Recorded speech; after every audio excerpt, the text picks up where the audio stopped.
तो मेरे मीठे मीठे रसगुल्लों और रसमलाइयों, तो फाइनली आपका आ चुका है यहाँ पर वार्षिक मूल्यांकन वर्कशीट 2022 कक्षा 6 के विषय हिंदी का। यहाँ पर जो है आपका 100% रियल पेपर, ये वही पेपर है विद्यार्थी जो कि आपको कल परीक्षा में देखने को मिलने वाला है। पूरा सेम टू सेम आपको यही पेपर देखने को मिलने वाला है विद्यार्थियों। पूरा आपको प्रश्न क्रमांक 1 से लेकर 24 तक के जो उत्तर है आपको इसी एक वीडियो में प्रोवाइड कराएंगे। जी हाँ विद्यार्थी देख सकते हैं, पूरा उत्तर आपको जो इसी एक वीडियो में प्रोवाइड कराएंगे। पूरे उत्तर हमारे पास में है 1 से लेकर 24 तक के, ठीक है। तो विद्यार्थियों आपको जो है यहाँ पर यही सेम टू सेम पेपर पूछे जाने वाला है। तो विद्यार्थियों यकीन मानिए यदि आप इसे पूरा रगा लेते हो, पूरा आप रट लेते हो, रात भर में आप रट लेते हो, सुबह तक रट लेते हो, तो विद्यार्थियों कल के दिन आप यहाँ पर हिंदी के पेपर में विद्यार्थियों आप 60 में से 60 नंबर लोगे और आप कल गर्दा उड़ा दोगे, है ना, भूखाल मचा दोगे, ठीक है। परीक्षा में टॉप करोगे, आपका किसी का बाप नहीं रोक पाएगा, ठीक है। कोई मुख्यमंत्री कोई भी नहीं रोक पाएगा आपको, ठीक है, टॉप करने से। तो विद्यार्थियों आपको हमारी जोरदार मेहनत के लिए इस वीडियो को दिल की गहराई से आपको लाइक कर देना, साथ ही चैनल पर नए हो तो चैनल को सब्सक्राइब करके बेल नोटिफिकेशन ऑन कर लेना है, ताकि हम जिसे कोई नई वीडियो अपलोड करें आपको उसको तुरंत नोटिफिकेशन मिल रहा है। चलिए वीडियो को शुरू कर लेते हैं गोली मार के। जो है आपको वर्कशीट पर कार्य प्रारंभ करना है। तो देखिए प्रश्न 1 से लेकर 10 तक में आपको जो है बहुविकल्पी प्रश्न है। तो देखिए आपको जो है प्रश्न को पढ़कर नीचे दिए गए विकल्पों में से सही विकल्प चुनकर आपको लिखना है। तो देखिए विद्यार्थियों आपको जो है एक यहाँ पर देखिए पैसेज दिया है, इस पैसेज को हम पढ़ेंगे, समझेंगे और नीचे इससे संबंधित आपको प्रश्न उत्तर दिए गए उनके उत्तर हम लिखेंगे। तो देखिए क्या कह रहे हैं, एक गांव था, समझिएगा, ठीक है, मैं आपको बड़ी तरीके से आपको समझाता हूं। एक गांव था, वहां के गांव के लोगों का मुख्य धंधा क्या था, खेती किसानी था। वहां के लोग पूर्ण रूप से बरसात के पानी पर निर्भर रहते थे, है ना। जब बरसात आती थी तभी जो है उनकी खेती अच्छे से हो पाती थी। गांव में सिर्फ जो है एक ही तालाब था, उसका पानी भी दीपावली तक सूख जाता था, है ना, दीपावली आने तक सूख जाता था। फिर ना तो उसमें ठंडे के लिए पानी बचता था, ना ही गर्मी के लिए पानी बचता था, जिससे गांव वाले पानी के लिए परेशान रहते थे। गांव में एक स्कूल था जिसमें लगभग 200 बच्चे पढ़ते थे। एक दिन स्कूल के प्रधानाध्यापक जी ने बच्चों को समझाया कि गांव के तालाबों में सालों से मिट्टी व खाद जमा होने से इसमें पानी के भराव की क्षमता कम हो गई है। हम सब मिलकर श्रमदान करें, यानी कि मेहनत करें और तालाब की मिट्टी निकालकर उसे बाहर कर सकते हैं। अगले दिन से ही इस काम का श्री गणेश यानी कि शुभारंभ हो गया और बच्चों के साथ साथ गांव के लोग भी तालाब को गहरा करने के काम में लग गए। 1 महीने में बिना किसी खर्च के तालाब गहरा हो गया था। अगली बरसात में तालाब जो है लबालब भर गया, एकदम ऊंचा भर गया, लबालब टपाटप भर गया। इस साल गांव में पानी की कोई कमी ना रही। तो आइए विद्यार्थियों देखिए, अब इसी से संबंधित, इसी से जो आपने जो पढ़ा है, इसी से रिलेटेड आपके जो क्वेश्चन पूछे जाएंगे, आपको उसका आंसर देना है। बड़े इजी रहते हैं, जो क्वेश्चन दिए रहते हैं उनका आंसर इसी पैसेज में छुपा रहता है। तो आइए देख लेते हैं। देखिए पहला क्वेश्चन के दिए विद्यार्थियों में, मिलकर काम करने से क्या होता है। देखिए विद्यार्थियों मिलकर काम करने से क्या होता है। ऑप्शन ए काम कभी पूरा नहीं होता है, ऑप्शन बी काम कठिनाई से पूरा होता है, ऑप्शन सी काम सरलता से पूरा होता है, ऑप्शन डी काम बिल्कुल बंद होता है। तो विद्यार्थियों इसका उत्तर आएगा यहाँ पर काम सरलता से पूरा होता है। ऑप्शन नंबर सी इसका जो है करेक्ट आंसर यहाँ पर आ जाएगा। प्रश्न क्रमांक 2 दिया है, बरसात शब्द का समानार्थी शब्द क्या है। तो देखिए विद्यार्थियों बरसात समानार्थी शब्द यानी कि समान अर्थ वाला शब्द, इसी के जैसे समान अर्थ वाला शब्द कौन सा है। ऑप्शन ए वर्षा, ऑप्शन बी पानी, ऑप्शन सी बूंद, ऑप्शन डी फुहार। तो इसका आंसर आएगा ऑप्शन ए वर्षा जो है बरसात का समानार्थी शब्द होगा। प्रश्न क्रमांक 3 हमें दिया है, तालाब लबालब भर गया, बाकी में विशेषण है ना। तो विद्यार्थियों विशेषण हम किसे कहते हैं, वाक्य की विशेषता बताने से वाले शब्द को ही विशेषण कहते हैं, है ना। देखिए यहाँ पर वाक्य क्या है, तालाब लबालब भर गया, तो इसमें विशेषता क्या है विद्यार्थी, विशेषता है लबालब यानी कि पूरा भर गया। तो विद्यार्थी इसमें जो है विशेषण क्या होगा, ऑप्शन नंबर बी लबालब। इस प्रकार आपको जो सोल्व करने हैं। प्रश्न क्रमांक 4 में दिया है, श्री गणेश होना मुहावरे का आपको अर्थ बताना है। क्या होता है। ऑप्शन ए काम आधा होना, ऑप्शन बी काम शुरू करना, ऑप्शन सी काम न करना, ऑप्शन डी काम खत्म होना। तो इसको उत्तर आएगा श्री गणेश होना यानी कि काम शुरू करना, ऑप्शन नंबर बी।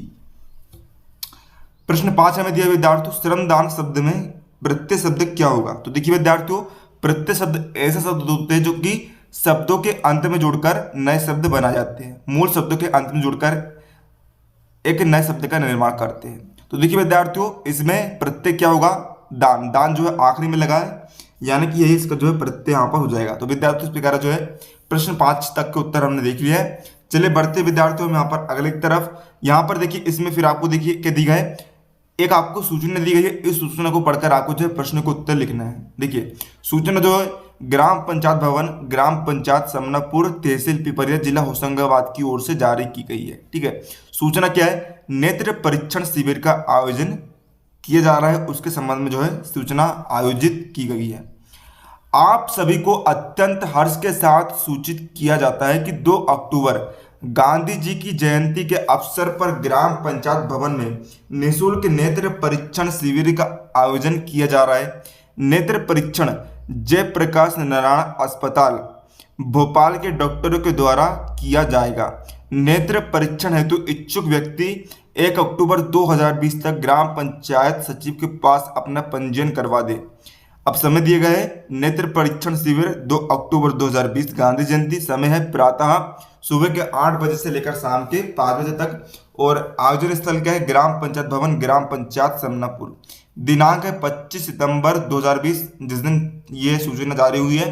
स्थान समनापुर है और सचिव के नाम है मनोज कुमार। तो इससे संबंधित आपको प्रश्न क्रमांक 6 से लेकर 10 तक में आपको जो क्वेश्चन दिए गए इनका आंसर हम देखेंगे। ठीक है, तो देखिए विद्यार्थियों पूरा हम समझते हैं। देखिए प्रश्न क्रमांक 6 आपको दिया है, सूचना में दिए गए शिविर के लिए कौन से व्यक्ति पंजीयन कराना चाहिए। तो देखिए सिंपल से विद्यार्थियों को देखिए आयोजन किसका हो रहा है, नेत्र परीक्षण का। ठीक है, तो कौन से व्यक्ति पंजीयन कराना चाहेंगे, जिनको आंख से संबंधित समस्या है। तो विद्यार्थियों ऑप्शन नंबर 20 का करेक्ट होगा, आंख से संबंधित समस्याओं से ग्रसित व्यक्ति। प्रश्न क्रमांक 7 में दिया है, शिविर का आयोजन क्यों किया गया है। तो देखिए विद्यार्थियों शिविर जो है निःशुल्क है, निःशुल्क का आयोजन किस लिए करते हैं विद्यार्थियों, ताकि जो है लोगों की सेवा हो सके। तो विद्यार्थियों इसका आएगा ऑप्शन नंबर बी, लोगों की सेवा के लिए। पैसे यदि लेते तो मतलब विद्यार्थियों लोगों की सेवा कर रहा है, लेकिन पैसे लेकर कर रहा है ना, मतलब पूर्ण अर्थ उसका नहीं निकलता। प्रश्न क्रमांक 8वां हमें दिया है, शिविर का आयोजन किसके द्वारा किया गया है। तो देखिए विद्यार्थियों आप देख सकते हैं यहाँ पर शिविर का आयोजन जो है ग्राम पंचायत के द्वारा किया जा रहा है। ठीक है ना, तो विद्यार्थियों इसका ऑप्शन नंबर आपका डी करेक्ट होगा, ग्राम पंचायत द्वारा।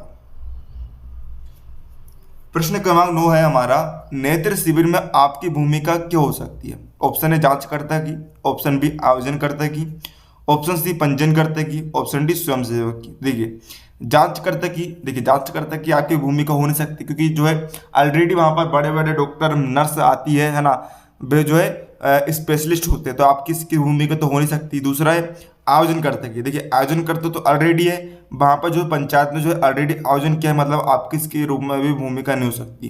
पंजीयनकर्ता की, देखिए पंजीयनकर्ता भी ऑलरेडी अपने काम में लगे हुए हैं। इसका आएगा आंसर ऑप्शन नंबर डी, स्वयंसेवक की, यानी कि जो है आप अपनी मर्जी से काम करते हो, वहां पर जो टीम कहती है आप उसके हिसाब से काम करते हो। प्रश्न क्रमांक 10वां में कहा है, नेत्र शिविर के आयोजन के लिए उचित निर्देश क्या हो सकते हैं।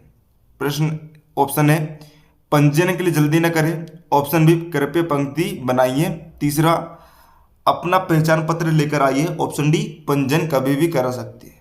देखिए पहला और चौथा तो यहाँ पर सही आंसर नहीं होगा, क्योंकि देखिए पंजीयन की जल्दी ना करें, यानी कि देखिए विद्यार्थियों पंजीयन तो जो है ऑलरेडी फिक्स टाइम पे हो रहा है, तो उसमें जो है जल्दी तो करना ही पड़ेगा ना, जितनी तारीख आपको दी गई है। ठीक है, तो आप ये निर्देश तो आप दे सकते हैं।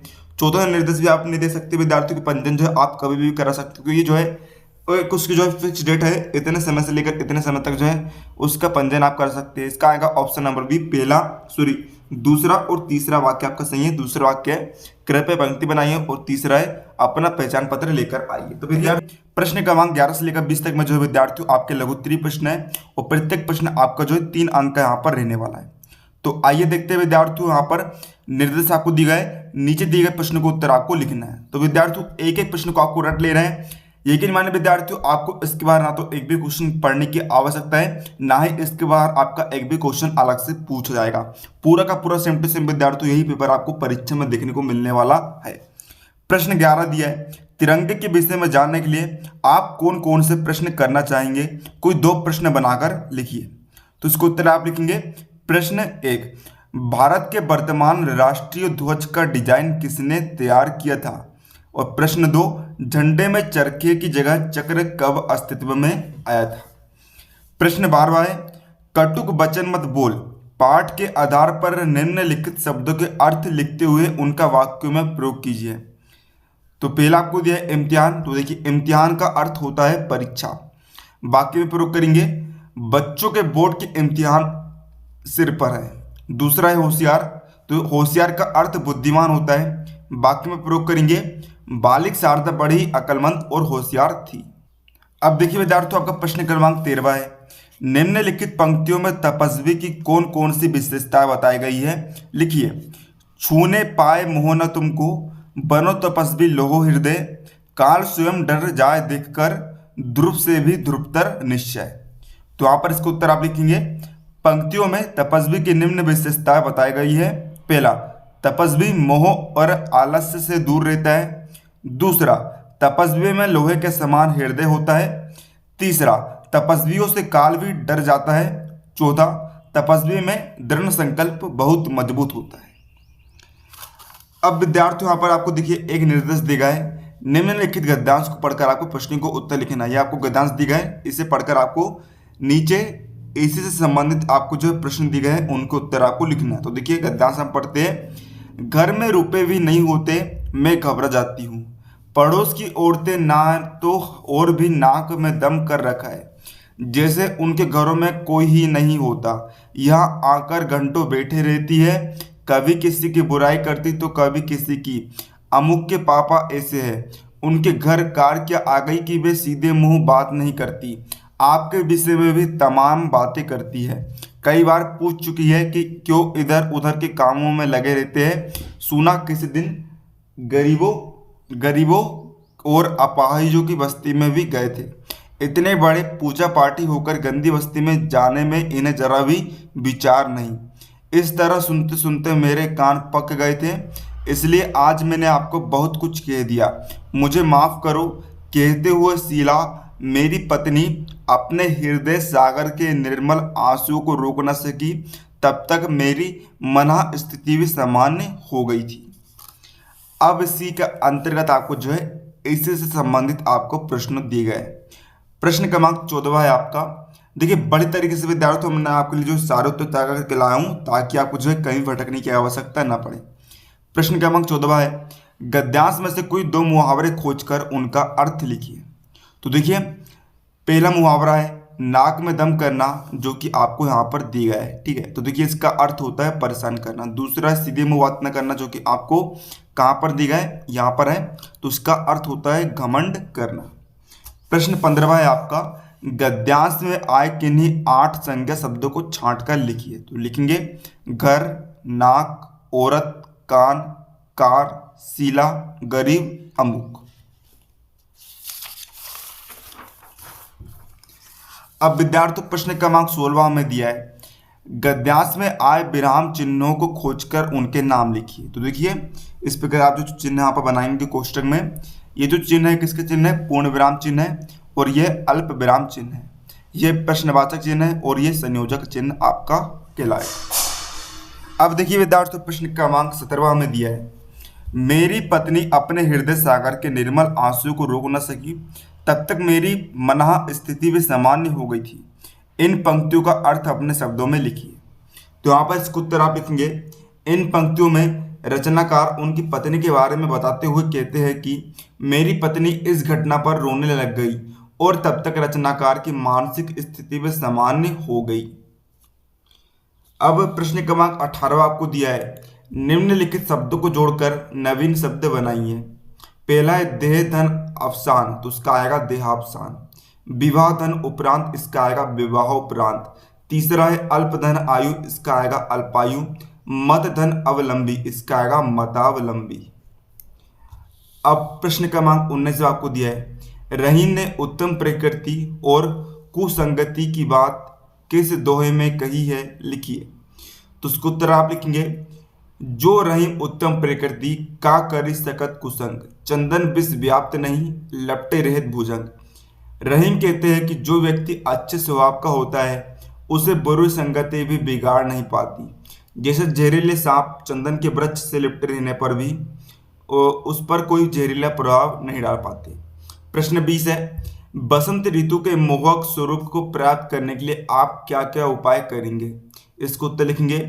बसंत ऋतु को सभी ऋतु का राजा कहते हैं। बसंत ऋतु के दौरान प्रकृति अपने सुंदर रूप में प्रकट होती है और हमें आनंद प्राप्त करती है। बसंत ऋतु का पूरी तरह आनंद लेने के लिए हमें हमारे स्वास्थ्य की देखभाल पहले से ही करनी चाहिए। बसंत ऋतु ईश्वर का एक वरदान है और इसका लाभ हमें पूरा पूरा उठाना चाहिए। यहाँ पर 5 अंक के प्रश्न रहने वाले हैं, ठीक है। तो थोड़े बहुत बड़े आंसर आपको यहाँ पर लिखने पड़ेंगे, याद आपको करने पड़ेंगे।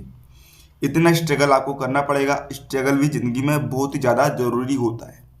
प्रश्न 21 आपको दिया है यहाँ पर, निम्नलिखित काव्य पंक्तियों का भावार्थ अपने शब्दों में लिखिए। आओ प्यारे वीरों आओ, देश धर्म पर बलि बलि जाओ, एक साथ सब मिलकर गाओ, प्यारा भारत देश हमारा, झंडा ऊंचा रहे हमारा। तो आइए इसके उत्तर देखते हैं।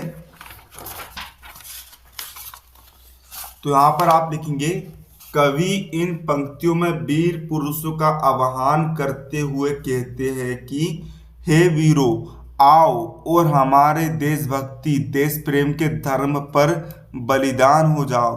आओ हम एक साथ मिलकर गाएं, यह भारत देश हमारा है और यह झंडा सदैव ऊंचा रहे। प्रश्न क्रमांक 22 है, महारानी लक्ष्मीबाई के गुणों का वर्णन अपने शब्दों में कीजिए। तो इसको उत्तर लिखेंगे, 1857 की क्रांति की महान नायिका और नारीत्व के साहस और शौर्य के प्रेरणादायक झांसी की रानी का जीवन हर मामले में अनुकरणीय है। हम रानी के साहस, शौर्य और वीरता को तो अच्छे से जानते हैं, मगर रानी लक्ष्मीबाई का व्यक्तित्व इससे कहीं ऊपर है। 18 जून 1858 को ग्वालियर में शहीद हुई रानी का बलिदान पूरे देश के लिए उदाहरण है। और जिन भी छात्रों को जो है यह पेपर रियल नहीं लग रहा है, तो आप जो है पुराने पेपर जाकर मैच कर लीजिएगा। एक बार वही का वही जो है आपके पुराने वीडियो आप चेक कर लीजिएगा। पूरा जो मैंने आपको बताया था विद्यार्थी, वही पेपर आपका फंसा है। आज के दिन आपका किसका पेपर हुआ था? आज के दिन आपका जो भी सब्जेक्ट का पेपर हुआ था, आप जाकर मैच कर लीजिएगा। कल मैंने जो वीडियो अपलोड किया था विद्यार्थी, वही आपके जो है रियल पेपर पूरे फंसे थे। प्रश्न क्रमांक 23 आपको दिया है, बाड़ी के महत्व को अपने शब्दों में लिखिए। तो इसको उत्तर आप लिखेंगे, है ना। यहाँ पर आपको जो है बाड़ी का महत्व, है ना, हमारे बोलने का क्या महत्व होता है, क्या क्या प्रभाव पड़ता है, उसके बारे में आपको अपने शब्दों में लिखना है। तो आप अपने शब्दों को मारिए गोली और आप लिखेंगे मेरे शब्दों में। बाड़ी की मधुरता, है ना, मीठा मीठा बोलना जो होता है, हृदय के द्वार अपने दिल को खोलने की एक कुंजी आने की चाबी होती है। एक ही बात को हम या तो कड़वे कटु शब्दों में कह सकते हैं, या फिर हम उसे मीठे मीठे मधुर शब्दों में भी कह सकते हैं। वार्तालाप यानी कि बोलने चालने की जो शिष्टता होती है, आचरण होता है, मनुष्य को आदर का पात्र बनाती है और समाज में उसकी सफलता के लिए रास्ता भी जो है साफ साफ कर देती है ना। आपने कई लोगों को देखा होगा विद्यार्थियों, बहुत ही मीठा मीठा बोलते हैं और जो है कई सारे लोगों को जो है अपनी बातों के जाल में फंसा लेते हैं। बहुत ही मोहकदायक उनकी बातें होती है, कोई भी स्त्री उनसे सेट हो जाती है। ठीक है, सॉरी मजाक कर रहा हूँ। ठीक है, अब देखिए, कटुवाणी यानी कि कठोर वाणी आदमी को रुष्ट कर सकती है, तो इसके विपरीत मधुर वाणी दूसरे को प्रसन्न भी कर सकती है। तो ये आपका यहाँ पर उत्तर हो जाता है। ठीक है, इस प्रकार आपको जो है वाणी के महत्व को यहाँ पर समझाना था। अब देखिए लास्ट क्वेश्चन है आपका इस पेपर का, प्रश्न क्रमांक 24। समाज में स्वच्छता का संदेश देने हेतु आप किस प्रकार के सेवा कार्य करेंगे? यहाँ पर आपको लिखना है। तो देखिए, यानी कि आप जो है समाज में यदि आपको स्वच्छता लानी है, साफ सफाई रखनी है, तो आप लोगों को किस प्रकार संदेश दे सकते हैं, तो आपको उसके बारे में लिखना है। तो यहाँ पर देखिए कई सारे पॉइंटों में यहाँ पर लिखा गया है। तो पहला पॉइंट है, हम पर्यावरण को बचाने के लिए क्या करेंगे? कई सारे पेड़ पौधों को रोपेंगे, लगाएंगे और वृक्ष का रोपण करेंगे, वृक्षों को संरक्षित करने का प्रयास करेंगे। दूसरा, शौचालय का, है ना, कई सारे लोग जो है भारत में ऐसे रहते हैं जो कि शौचालय का प्रयोग नहीं करते हैं और खुले में हगास करते हैं, ठीक है, हकते हैं। तो उनको हम क्या करेंगे, उनको हम बोलेंगे भाई कि जाओ शौचालय जाओ, संडास जाओ और वहाँ पर जाकर गंदगी फैलाओ, इधर खुले में गंदगी ना फैलाओ। तीसरा है, अपने आसपास रखे कूड़ेदान का प्रयोग करने के लिए लोगों को हम बताएंगे, है ना। कई सारे जो कूड़ेदान होते हैं, कई सारे लोग करते क्या है, कचरे को उधर उधर फेंकते हैं, कई सारी चीज खाते हैं और उनके जो पैकेट होते हैं यहाँ वहाँ फेंकते हैं। तो हम उन्हें कहेंगे भाई कि तुम जो है खुले में मत फेंको, तुम जो है कचरे कूड़ेदान में फेंको। चौथा, कार्टून और चित्रों के जरिए लोगों को स्वच्छता के हम जो है सही मायने समझा पाएंगे। स्वच्छ पेयजल की आपूर्ति के लिए लोगों को जागरूक बनाने का प्रयास करेंगे, गंदगी नहीं फैलाएंगे और जो लोग ऐसा करते हैं उनको विनम्रता पूर्वक रोकने का प्रयास करेंगे, है ना। शांति से बात करेंगे भाई कि तुम जो है ऐसा वैसा मत करो, गंदगी मत फैलाओ, वरना तुम्हारी ऐसी की तैसी कर दी जाएगी। और आखिरी में सोशल मीडिया के माध्यम से लोगों की स्वच्छता बनाए रखने संबंधी अभियान चलाएं। तो उस प्रकार विद्यार्थियों यहाँ पर आपका जो है इस फाइनल पार्ट में आपको जो है पूरे वीडियो का पूरे हमने जो है प्रश्नों का उत्तर देख लिया है। तो उम्मीद है आपको वीडियो पसंद आया। तो विद्यार्थियों पेपर से यदि आपको हेल्प मिल रही है, जिस प्रकार आप भोकाल मचाने वाले हो उसी प्रकार आपके दोस्त लोग भी भोकाल मचाना चाहते हैं, तो विद्यार्थी वीडियो को ज़्यादा से ज़्यादा शेयर करिए ताकि सभी विद्यार्थियों को लाभ मिल सके। मिलते हैं आपको अगले किसी नए शानदार वीडियो, तब तक के लिए जय हिंद, जय भारत।